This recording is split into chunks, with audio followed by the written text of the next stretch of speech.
నాకు జాబ్ వద్దు. ప్రెజెంట్ నా వల్ల డీల్ అయిన వర్క్‌కి మాత్రం హెల్ప్ చేస్తాను అంటుంది రాధ. వినీల్ వంటకి కావాల్సిన సరుకులు వాచ్‌మెన్‌తో తెప్పించి లోపల పెడతాడు. వాచ్‌మెన్‌కి లోపల రాధ ఉన్నట్టు తెలీదు. వినీల్ కూడా చెప్పలేదు. రాధతో, "రాధ నేను బయటికి వెళ్తున్నాను. నీకు కావాల్సిన బట్టలు కొన్ని థింగ్స్ తీసుకుంటాను.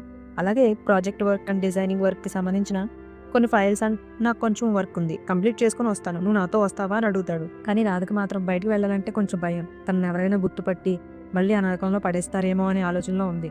వినీల్ దీన్ని గ్రహించి, "ఓహో! నీకు బయటకు రావడానికి డ్రెస్ లేదని ఫీల్ అవుతున్నావా? మా అమ్మ సారీస్ కొన్ని, అలాగే మా అక్క డ్రెసెస్ కొన్ని ఉన్నాయి.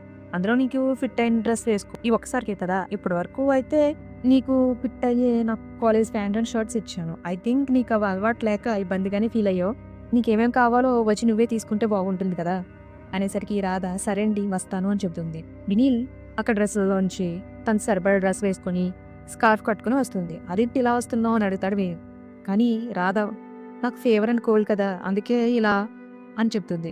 వినీల్ మాస్క్ అండ్ గోగుల్స్ ఇచ్చి, "ఇవి పెట్టుకో" అని చెప్పి నవ్వుతూ కార్‌లో కూర్చుంటాడు. వాచ్‌మెన్‌కి డ్యూటీ లేదని ఇంటికి పంపించేశాడు. మాల్‌లో తీసుకెళ్తాడు రాధని. రాధ అలాంటి వాటిని ఎప్పుడు చూడలేదు. ఎప్పుడు వెళ్ళలేదు. మాల్ మొత్తం కలర్‌ఫుల్ లైట్స్‌తో అండ్ ఒక్కొక్క ఫ్లోర్‌లో ఒక్కొక్క ఐటెమ్స్ ఉంటాయన్నమాట. ఫ్లోర్‌లో బట్టలుంటాయి. ఇంకో ఫ్లోర్‌లో థింగ్స్ ఉంటాయి. ఇంకో ఫ్లోర్‌లో చెప్పులుంటాయి. ఇలా ఒక్కొక్క ఫ్లోర్‌లో ఒక్కొక్క వస్తువు ఉండేసరికి రాధ అయోమయంగా వాటన్నిటిని ఆశ్చర్యంగా చూస్తుంది. ఎందుకంటే ఇప్పటివరకు రాధ ఒక పల్లెటూరు అమ్మాయి. ఇంట్లో పని, చదువు తప్ప ఏమీ తెలీదు. బయట ప్రపంచం తెలిస్తే ఆడవాళ్ళు చెడిపోతారని పుష్పవతి అయిన వెంటనే పెళ్లిళ్లు చేసి ఇంటి బాధ్యతలు ఇచ్చేసేవారు. ఎందుకంటే వాళ్ళు బాధపడడానికి, ఆలోచించడానికి కూడా టైం ఉండకూడదు. కరెక్ట్‌గా చెప్పాలంటే చనిపోవడానికి కూడా అవకాశం లేకుండా ఎమోషనల్ బ్లాక్‌మెయిల్ కట్టిపడేసేవారు ఇంట్లో వాళ్ళు. రాధ ఒక్కతే ఆ ఊర్లో పెళ్ళయ్యాక చదువుకుంది. అలా అని స్వేచ్ఛగా అయితే కాదు. రోజు ఉదయం 3 గంటలకు లేచి అన్ని పనులు చేసి అందరికి అన్నీ అమర్చి అప్పుడు రెడీ అయ్యి 9, 9:30కి స్కూల్‌కి, ఆ తర్వాత సంవత్సరం నుంచి కాలేజ్‌కి వెళ్ళేది. అలాగే తన 10th, ఇంటర్, డిగ్రీ కంప్లీట్ చేసింది. పెళ్ళైన అమ్మాయేమో స్కూల్‌లో ఎవరు సరిగ్గా మాట్లాడేవారు కాదు.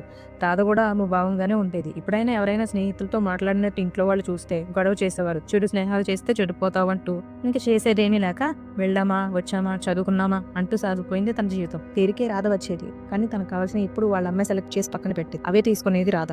ఇప్పుడు ఏం తీసుకోవాలో అర్థం కాక సందిగ్ధంలో ఉండగా తన పరిస్థితిని చూసి వినీల్‌నే అన్నీ తనకి ఏవైతే సూట్ అవుతాయో అన్నీ తీసి బిల్ రెడీ చేయమని చెప్పాడు. కొన్ని బట్టలు, కొన్ని చైన్స్, కొన్ని వాచెస్ ఇలాంటివన్నీ.